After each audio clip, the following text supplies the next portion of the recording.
오늘은 종려주일입니다. 종려주일은 예수님께서 예루살렘에 입성하실 때에 종려나무 가지를 들고 호산나를 외쳤던, 호산나는 Save us, 우리를 구원하소서라는 뜻인데요, 그렇게 외쳤던 그들의 그 당시의 모습을 기억하며 예수님의 입성을 저희들도 기뻐하며 환영하며 축복하며 드리는 예배가 바로 오늘 종려주일의 예배입니다. 종려주일 오늘 예배를 지키면서 저는 종려주일을 오늘 본문에 등장하고 있는 나귀의 입장에서 한 주 동안 묵상을 했습니다. 오늘 이 나귀는 오늘 벌어지고 있는 사건을 어떻게 바라볼 것인가, 오늘 나귀의 입장에서 조금 본문의 은혜를 좀 나누고자 합니다. 오늘 전체 본문에 예수님께서 하신 말씀 딱 앞쪽에 두 구절이 있습니다. 30절, 31절인데요. 예수님께서 무엇이라고 말씀하셨는지 먼저 주님의 말씀을 같이 한 목소리로 봉독하기를 원합니다. 이르시되 너희는 맞은편 마을로 가라. 그리로 들어가면 아직 아무도 타보지 않은 나귀 새끼가 매어 있는 것을 보리니 풀어 끌고 오라.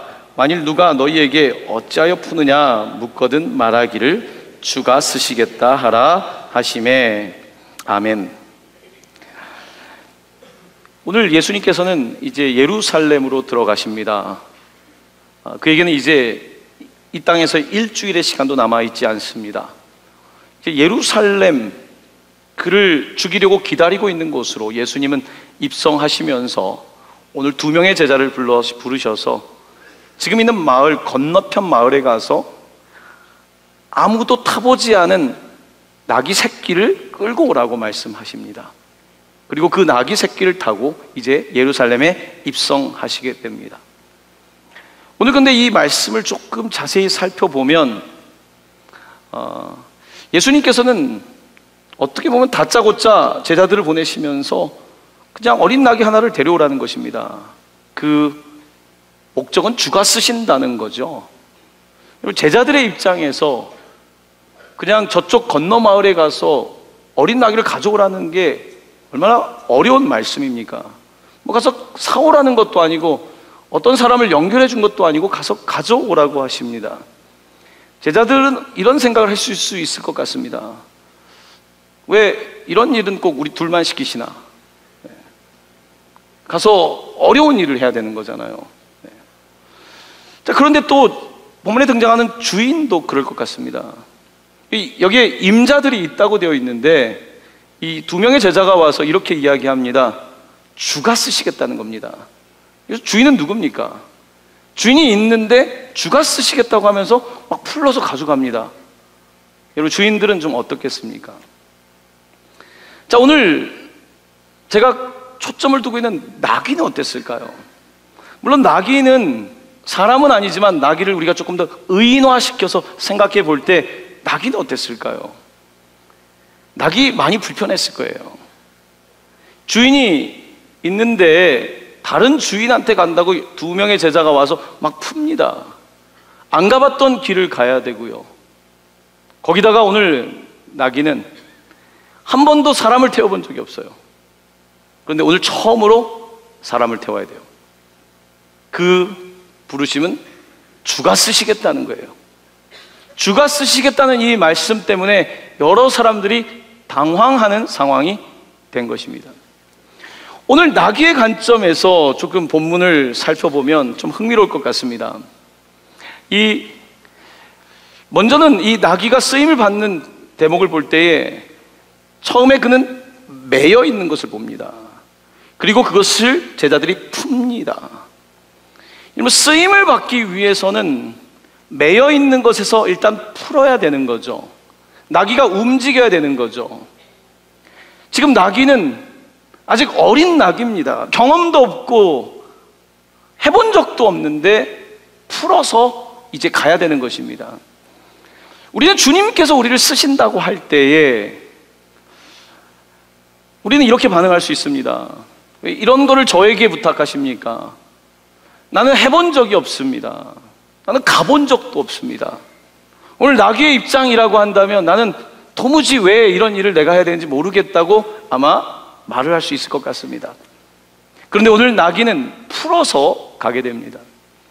오늘 우리의 삶을 볼 때에 주님께서는 우리를 쓰시겠다고 하는데 우리는 여전히 좀 이렇게 묶여 있는 경우가 많은 것 같아요. 밧줄에 묶여 있습니다.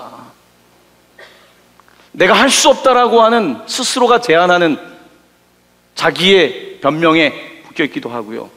나는 그런 일을 하기에는 능력이 없다라고 하는 밧줄에 묶여 있기도 하고요. 나는 너무나 상처가 많아서 할 수 없다라고 하는 과거의 밧줄에 붙잡혀 있기도 합니다. 그래서 쓰시겠다고 할 때에 불안한 거죠. 내가 어떻게 오늘 나귀의 입장에 우리도 설 수 있을 것 같습니다. 이 나귀는 이제 풀어서 이제 제자들과 함께 갑니다. 제자들이 예수님께 가까이 가서 이제 그 어린 나귀에다가 안장을 만드는데 자기들의 겉옷을 펴서 올려놓습니다. 이제 진짜로 가야 되는 거예요. 한 번도 안 해봤는데 나귀가 멋진 안장은 아니지만 땀 냄새 나는 제자들의 겉옷을 올려놓고 이제 가야 되는 거예요. 그때 이제 예수님께서 올라타셨겠죠? 어린 나귀는 어땠을까요? 많이 무거웠겠죠? 한 번도 해본 적이 없는데 이 어린 나귀를 주님이 타셨을 때 어린 나귀는 말은 못하지만 상당히 힘들었을 거예요. 이제 한 걸음 한 걸음 가야 돼요. 시키는 대로 가야 돼요. 그런데 놀라운 일이 벌어졌어요. 그 중에 어떤 사람들이 와서 자기의 겉옷을 펴서 바닥에 놓는 거예요. 그리고 다른 복음서에는 종려가지 나무를 꺾어다가 예수님 가는 길 앞에 놓는 거예요. 한 걸음 한 걸음 갑니다. 도대체 오늘 이 퍼레이드, 이 행렬은 어디로 가는 것일까? 나귀는 다 이해하진 못했을 것입니다. 그런데 그렇게 화려하진 않지만 마치 레드카펫을 걷는 것처럼 오늘 나귀는 그렇게 한 걸음 한 걸음을 다 갑니다.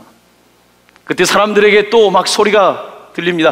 호산나, 구원하소서, 호산나, 평화의 왕이여 우리를 구원하소서. 사람들의 막 소리가 들립니다. 나귀는 한 번도 가보지 않은 길이지만 처음으로 주님을 등에 업고 나아갑니다. 주님과의 가장 친밀한 시간을 보낸 것이 바로 이 나귀였습니다. 오늘 나귀의 모습 속에서 우리는 아무 말도 기록되어 있지 않지만 나귀가 우리에게 주는 그 음성에 unspoken, 말되지 않았지만 그의 행동과 본문에서 주어지고 있는 그의 모습 속에서 주님의 음성을 들어야 될 것입니다. 근데 흥미롭게도 성경에는 오늘 본문의 나귀는 한마디도 하지 않았지만요, 성경에는 말한 나귀의 이야기가 있습니다. 알고 계십니까? 성경의 민수기라는 책에 보면 말한 나귀의 이야기가 있습니다. 그 이야기는 어떠냐면 이스라엘 백성들이 출애굽을 하고 나서 이제 광야로 접어들었는데 그들이 모압이라는 곳을 지나가게 됩니다. 모압은 지금의 요르단이 있는 곳입니다. 그곳을 지나가게 되는데 그 모압의 왕이 너무 불편한 거예요. 그들이 너무 강하게 느껴지고 두려워하는 거예요. 그래서 이 모압의 왕이 그 당시에 요즘 말로 하면 역술인 같은 사람이죠. 발람이라고 하는 사람에게 사람을, 자기의 종들을 보내서 발람이 이스라엘을 저주하게 해달라고, 저주의 기도를 하게 해달라고 부탁을 하는 겁니다. 자, 그런데 이 발람이라고 하는 사람은 또 하나님의 음성을 밤에 듣는데 그렇게 못하는 거예요. 어떻게 하나님께서 구원할 이스라엘 백성들을 가서 저주할 수 있습니까? 근데 어느 날 음성이 들립니다. 가서 따라는 가되 해야 될 말, 시키는 말만 하라고 하십니다. 자, 그리고 날이 되어서 이제 이 발람이라고 하는 이 역술인 같은 사람이 이제 이스라엘 백성들을 저주하려고 산으로 올라가야 되는 거예요. 이스라엘 사람들이 보이는 곳에 가서 저주를 해야 되니까 당나귀를 타고 출발하게 됩니다. 자, 당나귀를 타고 이제 가야 되는데 글쎄 당나귀가 끔찍도 안 하는 거예요. 끔찍도 안 한 이유는 바로 당나귀 앞에 여호와의 사자가 있었던 거예요. 이 사자를 본 이 나귀는 가지를 못하고 가만히 있으니까 이 발람이 주인이 화가 나서 막 채찍으로 때립니다. 이때 나귀는 사자가 있으니까 가지를 못하고 들로 딴 데로 가게 돼요. 포도밭 사이를 막 지나가게 되는데 포도밭 사이에는 이렇게 막 벽이 있었어요. 근데 그곳을 지나가는데 또 사자가 있는 거예요. 나귀가 그 사자를 보고 또 어떻게 할 수가 없어서 지나는 가야 되는데 이 벽에 붙어가지고 가다 보니까 이 주인의 다리가 벽에 끌린 거예요. 이 주인은 굉장히 화가 났습니다. 다시 나귀를 막 때려요. 채찍으로 때립니다. 자, 그리고 이제 다시 나귀가 이제 가는데 더 좁은 길에 도착하게 되었고, 그때에 딱 가운데 사자가, 여호와의 사자가 있는 거예요. 그때 나귀는 몸을 숙입니다. 가지 못하고 그냥 이제 딱 엎드려 버리는 거예요. 그때 발람이라고 하는 이제 이 나귀의 주인이 지팡이를 꺼내가지고 막 나귀를 때립니다. 그때 하나님께서 나귀의 입을 열어서 말씀하시는 장면이 있습니다. 제가 여러분께 그 말씀을 하나 읽어드리겠습니다. 민수기 22장 말씀인데요, 한번 들어보십시오. 여호와께서 나귀 입을 여시니 발람에게 이르되 내가 당신에게 무엇을 하였기에 나를 이같이 3번을 때리느냐. 발람이 나귀에게 말하되 내가 나를 거역하기 때문이니 내 손에 칼이 있었다면 곧 너를 죽였으리라. 나귀가 발람에게 이르되 나는 당신이 오늘까지 당신의 일생 동안 탄 나귀가 아니냐. 내가 언제 당신에게 이같이 하는 버릇이 있었더냐. 그가 말하되 없었느니라. 지금 나귀가 입을 열어서 이 억울한 상황에 말을 하는 거예요. 나귀는 주인에게 충성스럽게, 여호와의 사자가 있었기 때문에 말은 못하고 자기의 몸으로 채찍을 맞으면서도, 지팡이를 맞으면서도 그는 그렇게 표현을 했던 거예요. 하나님께서 그 나귀의 입을 여셔서 말씀하신 거예요. 여러분, 우리는 나귀가 보는 것을 못 볼 때가 있습니다. 나귀는 여호와의 사자를 봤는데 주인은 못 본 것처럼 우리는 못 봅니다. 때로는 자녀는 보고 있는데 부모가 못 봐요. 때로는 다른 직원들은 보고 있는데 직장 가장 높은 상사가 못 보기도 하고요. 세상 사람들은 보는데 믿는다고 하는 우리가 못 볼 수도 있고요. 우리는 하나님께서 들려주시는 그 이야기에 귀를 기울이지 못하고 무감각한 사람으로 살아갈 때가 있습니다. 자, 오늘 본문의 나귀, 오늘 발람의 나귀처럼 말을 하고 있지는 않지만 오늘 우리에게 무언가 이야기를 하려고 하는 것 같습니다. 도대체 이 나귀는 우리에게 무엇을 이야기하려는 걸까요? 주가 쓰시겠다, 주가 쓰신다는 건 도대체 어떤 뜻일까요?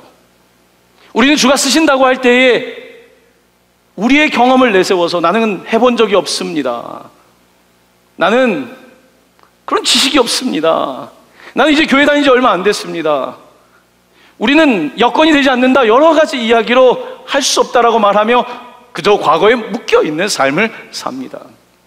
하지만 오늘 본문에서 주님께서는 매여있던 것을 풀어주며 어린 나귀 새끼 한 번도 해보지 않았지만 어쩌면 그 뒤뚱거리는 그 모습으로 예수님을 등에 업고 가게 하는 거예요. 여러분, 이스라엘은 상당히 그 언덕이 많은 곳입니다. 평지가 아니에요. 가보지 않은 곳을 가면서 사람들이 얼마나 지금 다 주목하고 있습니까? 그런데 그 길을 묵묵히 가고 있습니다. 오늘 이 나귀가 말을 할 줄 안다면 우리에게 무엇라고 말을 건네줄까요?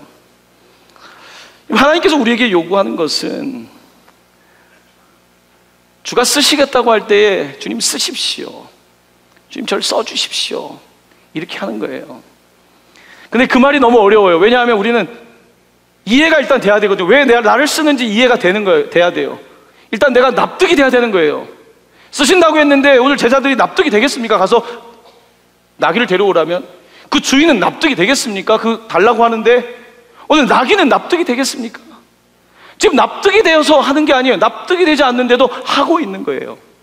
그런데 나귀는 엄청난 지금 일을 하고 있는 거예요. 주님께서 하셨던 가장 위대한 일인 십자가를 향해 나아가는 그 길에 나귀가 동행하고 있는 거예요. 그의 지식과 경험이 아니라 그의 순종으로, 그의 순종으로 이 일을 하고 있는 것입니다. 이거 순종한다는 것 여러분에게 되게 어렵죠. 순종이 뭔지 아십니까? 순종이라고 하는 것은 그냥 하는 거를 순종이라고 하는 거예요. 내게 질문과 의심이 있지만 하는 거예요. 질문과 의심을 넘어서는 사람이 위대한 사람인 거죠. 그냥 하는 것. 요즘 젊은 친구들은 그냥이라는 말도 굉장히 긴가 봐요. 이걸 줄여서 이렇게 말하더라고요. 그냥 하는 거라더라고요. 그냥. 네. 옆에 있는 분에게, 여러분 이런 거 싫어하는 거 알지만 옆에 있는 분에게 그냥 하세요라고 한번 말씀해 보시면 좋겠습니다. 그냥 하세요. 네. 별로 안 와닿죠? 이 말을 조금 더 한 단계 발전시켜서 충청도 말로 해보도록 하겠습니다. 그냥 혀. 옆에 있는 분에게 그냥 혀라고 한번 이야기해 보시기 바랍니다. 그냥 혀. 제가 이 사투리를 어디서 배웠냐면, 우리 장로님들과 지난번에 당회원 수련회 갔는데 충청도에서는 보신탕 먹을 줄 아냐는 말을 개혀? 이렇게 묻는다고 하더라고요. 개혀? 요거면 끝난대요. 자, 우리는 개를 하진 않지만 그냥 혀. 자, 옆에 있는 분에게 이번에는 정말 충청도처럼 혀자를 조금 더 이렇게 인토네이션을 줘가지고 그냥 혀 이렇게 한번 옆에 있는 사람에 인사하겠습니다.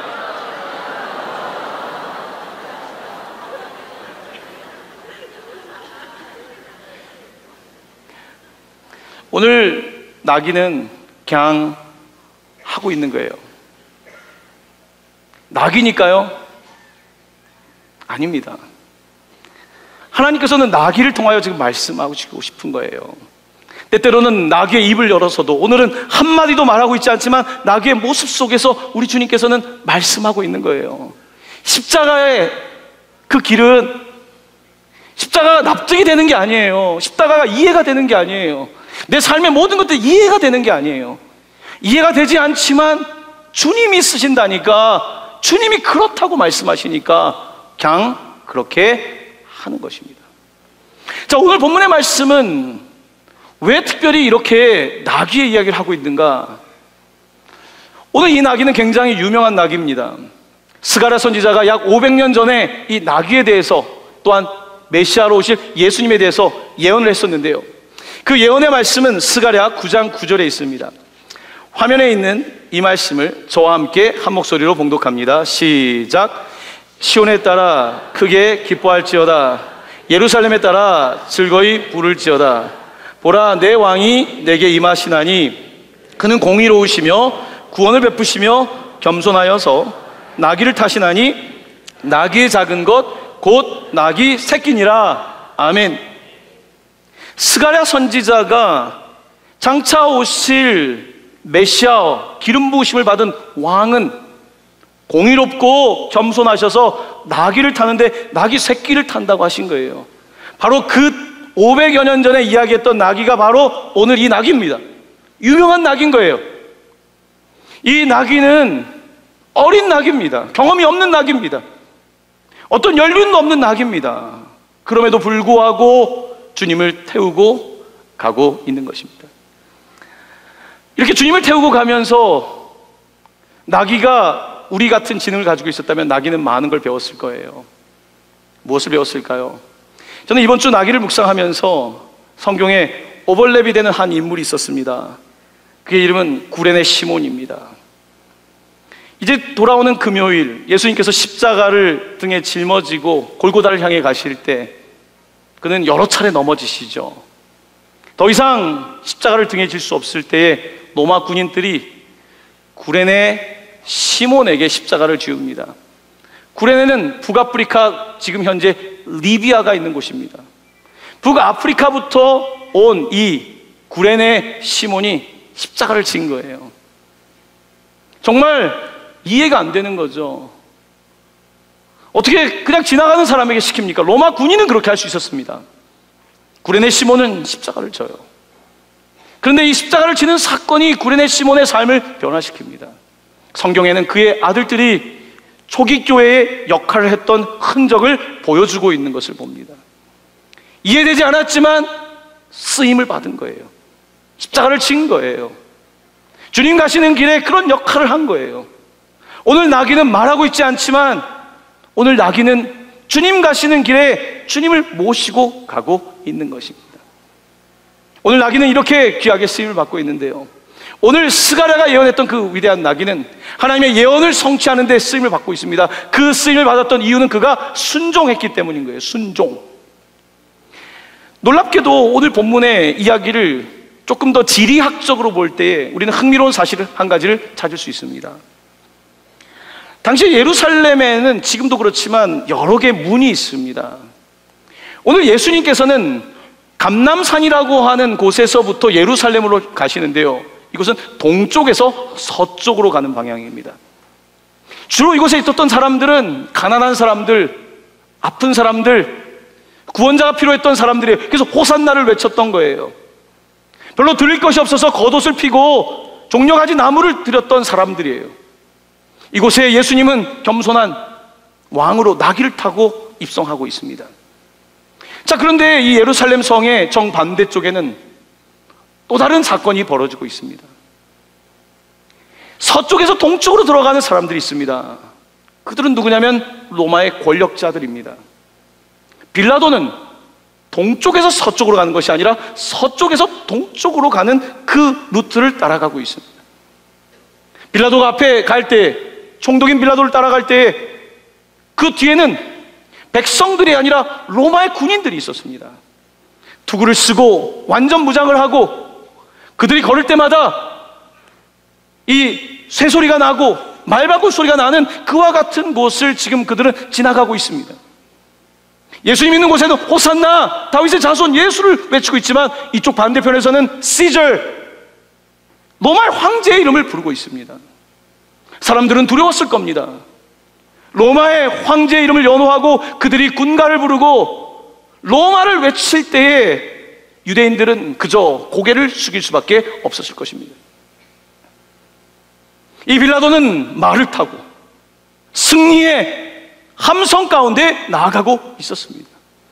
반면에 반대편에 있는 예수 그리스도는 나귀를 타고 한 번도 누구도 타보지 않았던 이 기술이 없는, 아무런 경험이 없는 이 나귀를 타고 입성하십니다. 사람들은 그를 또한 왕이라고 외치고 있습니다. 이렇게 동서가 다르게 지금 왕을 외치고 있는 장면입니다. 바로 그 자리에 나귀는 지금 쓰임을 받고 있는 것입니다. 이제 오늘이 지나고 이제 목요일 밤이 되고 이제 금요일이 되면 예수님께서는 빌라도의 법정에 섭니다. 이제 빌라도와 예수님의 역사적 만남이 이루어집니다. 로마의 권력을 갖고 있는 빌라도와 만왕의 왕이라고 백성들에게 부름을 받지만 아무것도 힘을 가지고 있지 않은 예수, 그들은 만나게 됩니다. 빌라도는 그때 예수님께 묻습니다. 내가 유대인의 왕이냐? 예수님은 내 말이 옳도다, 길게 답변하지 않습니다. 너가 그렇게 말했다면 그렇다, 너의 말이 맞다고 하십니다. 그때 대제사장들이 예수를 고발하기 위해서 엄청난 법적 서류를 준비했습니다. 몇 월 며칠 몇 시에 예수는 신성 모독으로 이런 일은 잘못했고 안식일을 범했으며 본인이 하나님의 아들이라고 말했다라고 하는 엄청난 문서를 가지고 와서 예수님을 지금 고발하고 있습니다. 예수님은 십자가에 죽는 것이 당연합니다. 그때 예수님은 빌라도의 질문에 답변하지 않습니다. 많은 사람들이 너를 고발하고 있는데 할 말이 없느냐? 예수님 침묵하십니다. 예수님 많은 사람들 앞에서 자신을 변호하려고 하지 않습니다. 세상의 법정에서 그를 변호하지 않고 그는 하나님의 법정에서 이미 나의 변호인 되시는 하나님 앞에 서 있기 때문입니다. 스스로 변호하지 않고 그는 하나님과 함께 세상 법정에 서 있습니다. 오늘 본문의 말씀은 우리에게 나귀의 이야기를 통해서 놀라운 이야기를 펼쳐주고 있습니다. 나귀, 너무나 나약하지 않습니까? 얼마 전에 교황이 오셨을 때 소형차를 한국에서 탔잖아요. 늘 소형차를 타진 않겠지만 예수의 정신을 보여준 거죠. 북한에서 가장 권력자인 위원장은 방탄 유리로 된 큰 차를 타고 다닙니다. 그리고 옆에는 막 사람들이 막 뜁니다. 여러분, 그 왕은 어떤 왕입니까? 두려움에 떨게 하는 왕인 것 같지만 나귀를 탄 주님과 비교할 때 어떤 왕입니까? 세상의 많은 사람들은 서에서 동으로 자신의 운명을 쫓아 나아가지만 오늘 이 땅에 만왕의 왕으로 오신 예수 그리스도는 동쪽에서 서쪽으로 나귀를 타고 완전 무장을 한 것이 아니라 완전 무장 해제를 하고 겉옷을 벗었고 그리고 주님께서 주시는 그 십자가를 향해 나아가고 있는 것입니다. 우리가 조금 전에 읽었던 스가랴 말씀은 9장 9절이었는데 9장 10절에는 바로 이 메시아가 어떤 일을 하고 있는지에 대해서 이렇게 명확하게 묘사하고 있습니다. 화면에 있는 이 말씀을 저와 함께 한 목소리로 봉독합니다. 내가 에브라임의 병거와 예루살렘의 말을 끊겠고 전쟁하는 활도 끊으리니 그가 이방 사람에게 화평을 전할 것이요 그의 통치는 바다에서 바다까지 이르고 유브라데 강에서 땅끝까지 이르리라. 아멘. 오늘 스가랴는 이 나귀를 탄 예수가 병거와 예루살렘의 말을 끊겠고 전쟁하는 활도 끊겠고 그가 이방 모든 나라들에게 화평이 될 것이라고 말씀하고 있습니다. 전쟁과 말과 화살이 아니라 어린 나귀를 탄 예수 그리스도를 통하여서 놀라운 구원의 역사가 바다에서 바다에 이른다고 예언하고 있는 것입니다. 우리는 말을 탄 왕으로 모시는 사람들이 아닙니다. 우리는 나귀를 탄 예수를 왕으로 우리의 주로 고백하는 사람들입니다. 오늘 나귀는 우리에게 말을 걸어오고 있습니다. 한마디도 하고 있지 않지만 예수님과 한 걸음 한 걸음 나아가는 이 나귀의 모습 속에 우리는 메시아와 함께하는 삶이 어떤 것인지에 대해서 함께 듣고 있는 것입니다. 참 순종의 열매는 놀랍습니다. 어제 우리 북한 성도님들을, 모두 성도님은 아닙니다, 북한 분들 초청해서 하는 예배가 있었습니다. 예배 시간만 해도 3시간이 넘어갔어요. 이 초청잔치가 있게 된 것은 미리 계획된 게 아니었어요. 지난주 화요일에 저희 교회 화요일 복음 기도회에 오시는 탈북자 성도가 은혜를 받아가지고 이런 일을 기획한 거예요. 어떤 일이 있었냐면 이분은 러시아에 17년 동안 벌목공으로 살았습니다. 17년 동안 번 건 없어요. 17년 동안 고난을 받고 그가 탈북을 하게 됩니다. 탈북을 하기 전에 지금 우리 이 복음통일 선교 이 기도회를 섬겨주시는 선교사님을 만난 거예요. 복음을 듣고 나도 이제 남한에 가서 복음 따라 살아야겠다 오게 된 거예요. 그분에게 대해 많은 간증이 있는데 그런 것들은 생략하고 이분이 이곳에 와서, 그런데 다른 분들과는 다르게 집을 한 채 받을 수 없어요. 아파트를 주거든요. 받을 수가 없고 아무런 재정적인 여건이 없게 된 거예요. 근데 이 목사님께서 이 형제를 품어주셨어요. 품고 공부하고 먹여주고. 자, 그러는 가운데 이분이 중요한 수술을 해야 됐어요. 러시아에서 너무 아팠는데 돈이 없어서 수술을 못했어요. 수술을 해야 되는데 여러분들이 그 이야기를 듣고 같이 도왔어요. 동관교회도 그분을 도왔어요. 이분이 수술하고 마취가 깨어나고 나서 너무 감격 속에 어떻게든지 복음을 전하고 싶어서 자기와 하나원에서 함께 했던 사람들에게 전부 다 문자를 보내고 동관교회로 모이자고 이야기를 다 한 거예요. 그래서 저희는 겨우 열흘 전에 이런 이야기를 했기 때문에 이걸 어떻게 해야 되나 하면서 일단은 그들에게 복음을 전하고 싶어서 예배를 하자고 하고 음식을 준비하고 뭐 이런 일을 했습니다. 50명 정도 오면 많이 온다고 했어요. 무려 77명이 왔어요. 여러분, 77명이 요즘 젊은 탈북자들이 77명이 온다는 건 쉬운 일이 아니에요. 다 기적 같은 일이라 그래요. 그런데 이 한 사람이 하나님의 은혜를 받고 사람들에게 자기의 이야기를 하면서 간증하고 하면서 사람들이 온 거예요. 같이 와서 예배를 드리는데 은혜죠. 한 사람의 헌신을 통해서 77명의 사람들이 모인 거예요. 이들이 다 아직 영접을 하진 않았어요. 하지만 이곳에 와서 같이 주의 말씀을 듣고 같이 눈물을 흘리고 이 땅 가운데 우리가 어떻게 살아가야 될지 무려 3시간 동안 같이 예배하고 소망 가운데 있었어요. 여러분, 하나님의 일은 우리가 1년 전에 계획한다고 다 되는 것도 아닙니다. 겨우 열흘밖에 없었지만 재정도 없었어요. 그런데 그 소식을 듣고 여러 성도님들이 지원해 주셨어요. 남았어요. 부족하지 않았어요. 하나님의 일은 우리가 가지고 있는 예산과 우리가 가지고 있는 지식과 계획 속에서만 이루어지는 것이 아니라 누군가가 주님을 위하여 쓰임 받겠다고, 주님 저를 써주십시오, 나는 지금 병들었고 나는 아무것도 아니지만 주님이 쓰신다면 주님 한 걸음 한 걸음 가겠습니다. 그런 성도들을 통하여서 하나님의 교회가 세워지고 있는 것입니다. 오늘날 우리는 세상을 살아가면서 누구나 말을 타고 싶어 하잖아요. 멋진 말을 타고 승리의 노래를 부르고 싶잖아요. 다 말을 타면 어떡합니까? 누군가는 나귀를 타야 되지 않겠습니까? 누군가는 겸손의 나귀를 타고 누군가는 또한 겸손의 나귀가 되어 우리 주님을 모셔야 되지 않겠습니까? 우리는 살면서 누구나 자기 등에 뭔가를 업고 다닙니다. 우리의 삶의 주인은 다 있는 거예요. 그것이 물질일 수도 있고요, 자녀일 수도 있고요, 성공일 수도 있고요. 우리는 무언가를 업고 살아갑니다. 나는 의식하지 못할지라도. 오늘 본문 가운데 이 나귀는 너무 행복한 사람이에요. 예수님을 모셨으니까요. 예수님을 주인으로 모셨으니까요. 한 번도 해본 적 없지만 그 일을 시작하고 예수님과 같이 가장 친밀한 동행을 했던 바로 이 나귀. 인생은 순종에 있다라고 귀하게 말씀하고 있는 것입니다. 말씀을 맺기 전에 지난주 화요일에 있었던 한 탈북자 목사님의 이야기를 하나 더 드리려고 합니다. 이 목사님은 90년대 군대에 있으면서 북한에서 부상을 입었어요.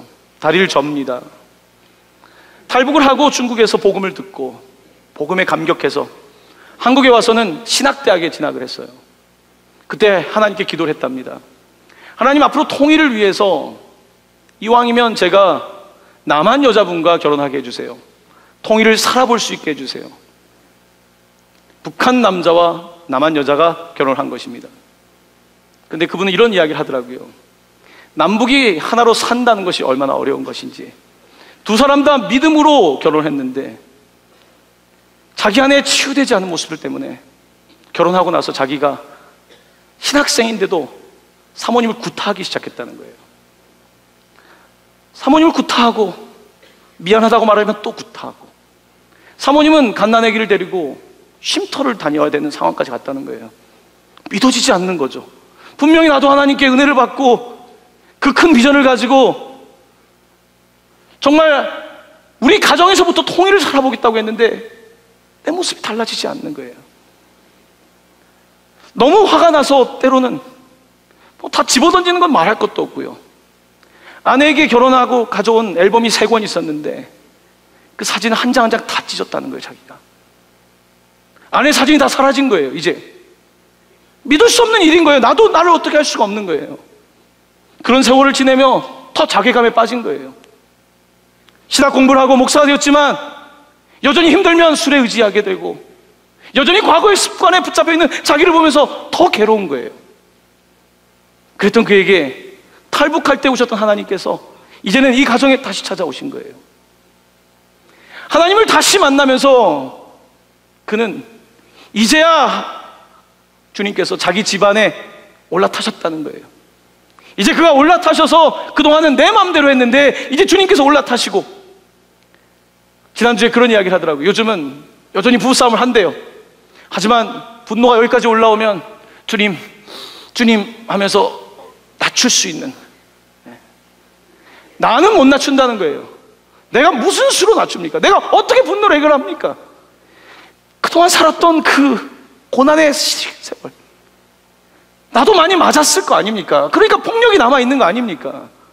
내게 있는 이와 같은 모습을 나도 싫은데 따라하고 있는 나를 주님께서 만져주시고, 이제 주님께서 정말로 우리 가정에 올라타셨다고 하면서 남북한이 하나 되어 한다는 것이 감상적인 일이 아니라 얼마나 현실적인 일인지를 고백해 주는데요, 전 참 큰 은혜를 받았습니다.